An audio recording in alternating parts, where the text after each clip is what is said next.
Hello everyone, this is miss Saathiya with a new topic. आज का हमारा topic है फैक्टर्स अफेक्टिंग लर्निंग, यानी कि लर्निंग में कौन कौन से फैक्टर्स हैं जो अफेक्ट करते हैं। सो यहाँ पर मेन 7 फैक्टर्स मेंशन किए गए हैं। Number 1 intellectual factor, number 2 learning factors, number 3 physical factors, number 4 mental factors, number 5 emotional and social factors, number 6 teachers personality and number 7 environmental factors. Let's talk about them ताकि इनका मतलब वाज़ेह हो जाए।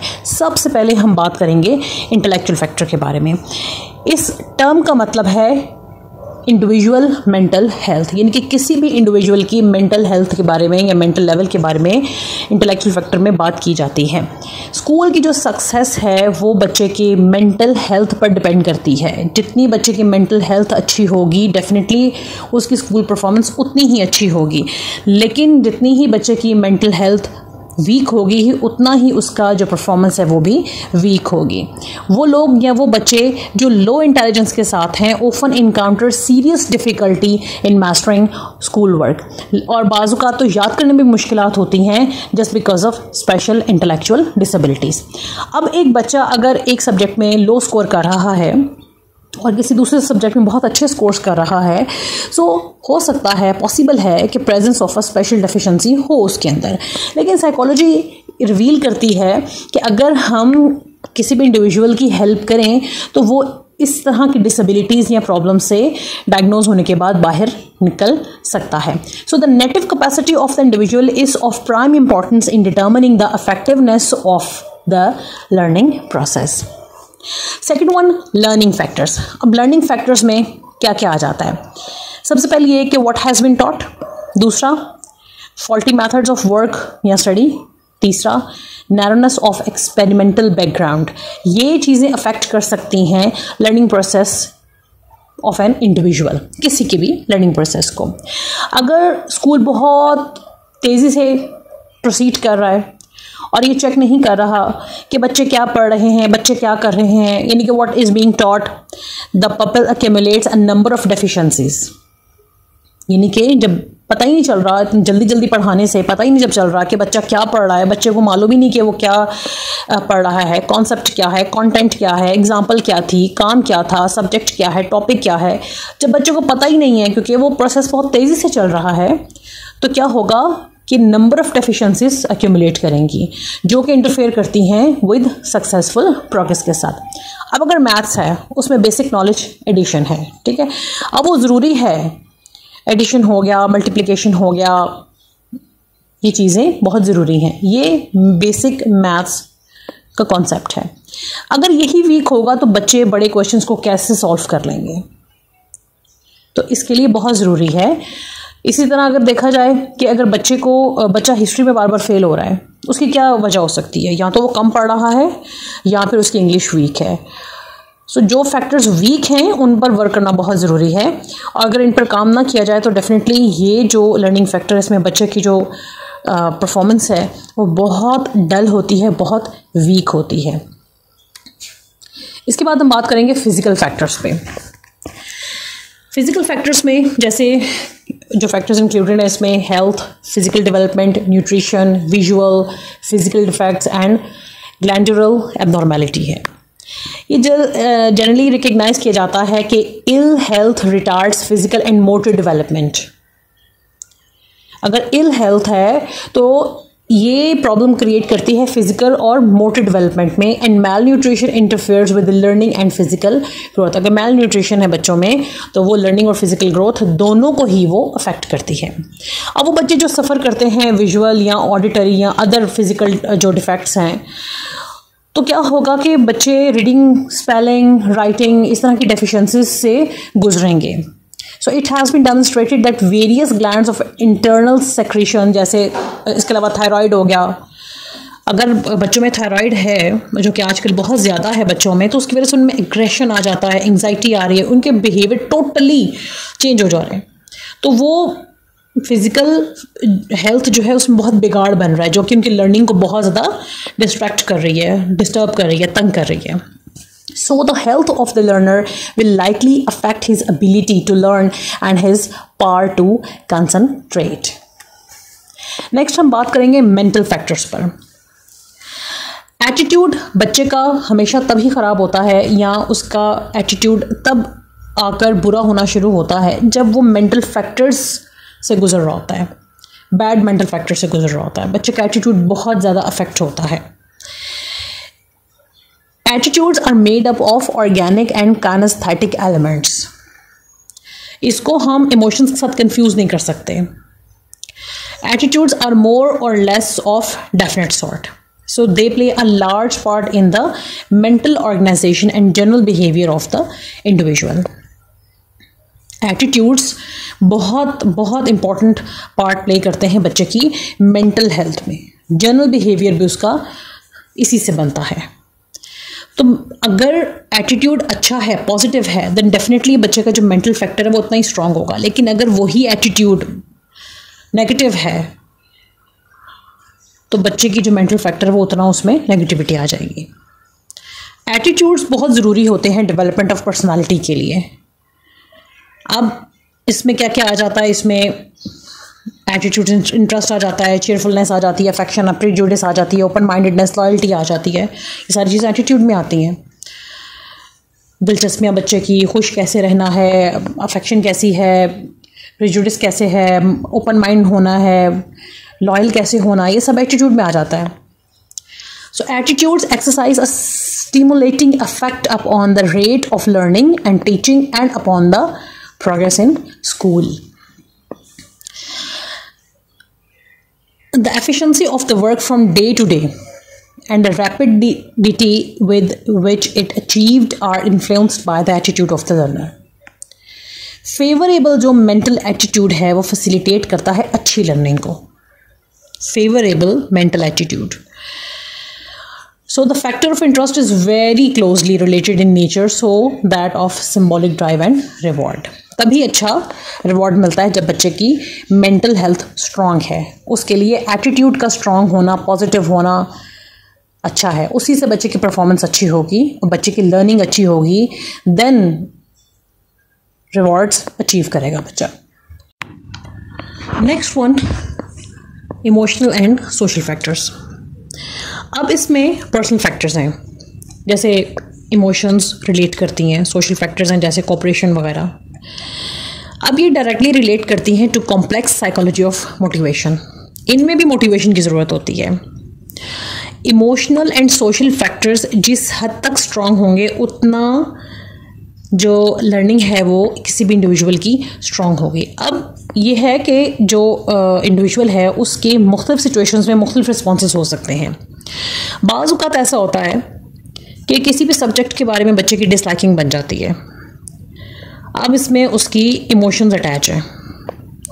वो किस लिए? बाज़ औक़ात ऐसा होता है कि किसी की बिहेवियर की वजह से, या फिर बाज़ औक़ात ऐसा होता है कि वो सब्जेक्ट अच्छा नहीं लग रहा होता, या फिर बाज़ औक़ात ऐसा होता है कि उसमें कॉम्प्लेक्स किस्म का कंटेंट होता है और वो टीचर उसको इतना नहीं करा पाता या उसके साथ इतना कोऑपरेट नहीं करता कि वो उस चीज़ को कर ले। सो क्या होता है कि उस सब्जेक्ट के बारे में बच्चे के अंदर डिसलाइकिंग पैदा हो जाती है। ठीक है, अब वो फील क्या कर रहा है? He may fail to see its value और मे लेक फाउंडेशन।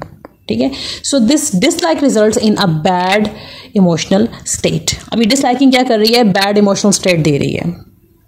अब बाज़ औक़ात ऐसा होता है कि जैसे कुछ बच्चे अनहैप्पीनेस फील कर रहे होते हैं because of their fear of being victims of the disapproval of their teachers, कि भाई टीचर्स को हमारी ये चीज़ पसंद नहीं आएगी।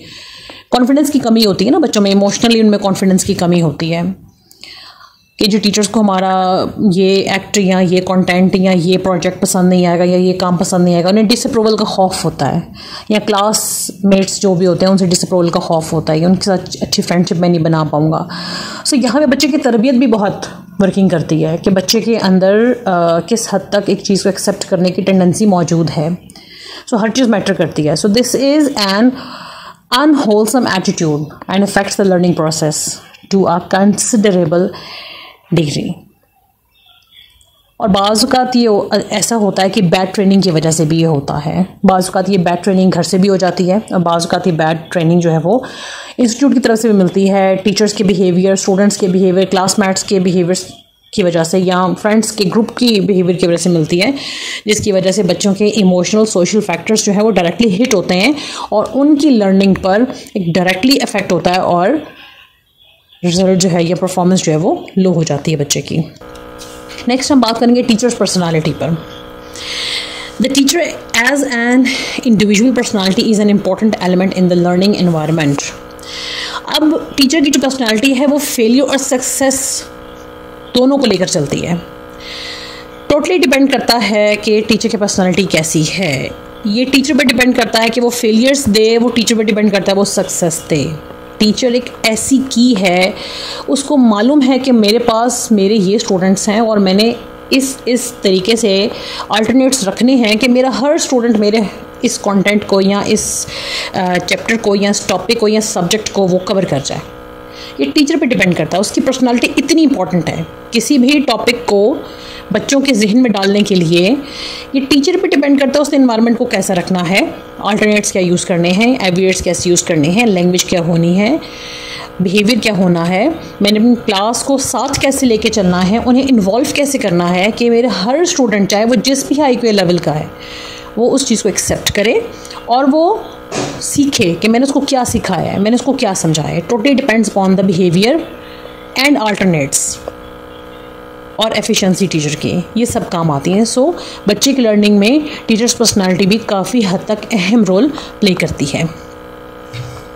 The way in which his personality interacts with the personalities of the pupils being taught helps to determine the kind of behavior which emerges from the learning situation। ये मैंने आपके साथ completely डिटेल में हम लोगों ने डिस्कस कर लिया। जो टीचर की सुप्रीम वैल्यू है is not in the regular performance of the routine duties, मगर उसकी पावर है लीड करने की। टीचर की पावर है लीड करने की and to inspire his pupils through the influence of his moral personality. Teacher की जो मॉरल पर्सनालिटी है वो बहुत ज़्यादा इंस्पायर करती है स्टूडेंट को। अब जो स्ट्रिक्टली स्पीकिंग बात कर रहा है, ठीक है, या तब उसकी पर्सनालिटी को डैमेज कर देंगी। वो टीचर की पर्सनालिटी भी बच्चे के आगे जो है वो टूटी फूटी हो जाएगी। So personality is made up of all the factors that make the individual what he is. The complex pattern of characteristics that distinguishes him from the others of his kind. So personality जो है वो एक product है of many integrating forces की। सो personality पे working करने की बहुत ज़रूरत है टीचर्स को। टीचर्स कंटेंट पे तो वर्क करते हैं, definitely they works on their content, मगर टीचर्स को अपने पर्सनालिटी पे भी वर्क करने की बहुत ज़रूरी है।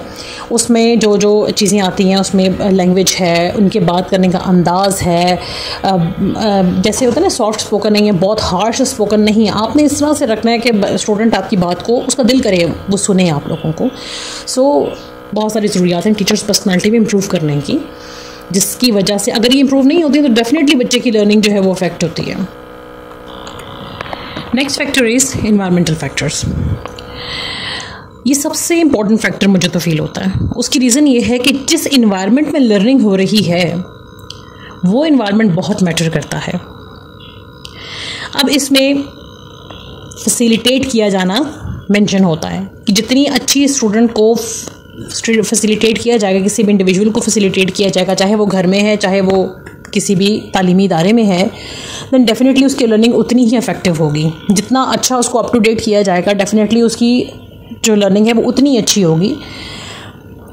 अब एनवायरनमेंट में ये सारी चीज़ इंक्लूडेड हैं, क्लासरूम्स मिल जाना, टेक्स्ट बुक मिल जाना, इक्विपमेंट होना, स्कूल सप्लाइज होना, अदर जो भी इंस्ट्रक्शनल जो भी मटेरियल्स हैं वो सब इस फैक्टर में इंक्लूडेड हैं। स्कूल और घर दोनों में अच्छी कंडीशन लर्निंग चाहिए स्टूडेंट को। It must be favourable and adequate. फिर दूसरा इसके बाद टीचिंग एनवायरनमेंट भी अच्छा होना चाहिए, तब जाके एक अच्छा डिज़ायर्ड रिजल्ट मिलता है स्टूडेंट को। अपडेटेड अगर रखा जाए इक्विपमेंट को स्कूल के साथ, डेफिनेटली रिजल्ट डिज़ायर्ड मिलेगा। अब it can not be denied that the type and the quality of instructional materials and equipments play an important part in the instructional efficiency in the school. लेकिन ये फिर भी बहुत मुश्किल है। अगर एक स्टूडेंट को अच्छी कंडीशन मिल रही है स्कूल में तो डेफिनेटली वो अच्छा परफॉर्म करेगा। अब वो चाहे इंडिविजुअली है चाहे वो ग्रुप वाइज है, कुछ भी है, तो वो अच्छा परफॉर्म करेगा। With teaching ads, with good teachers.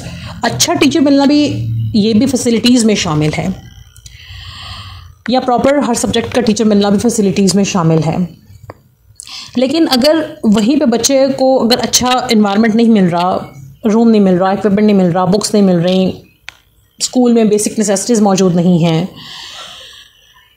तो वो पूरा टाइप हो जाएगी उसके लिए।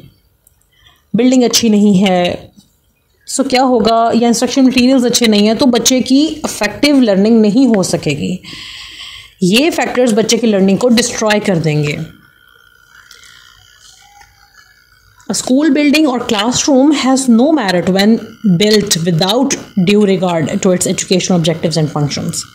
But जितना स्टूडेंट फैसिलिटेट होगा उसकी लर्निंग उतनी इफेक्टिव होती है।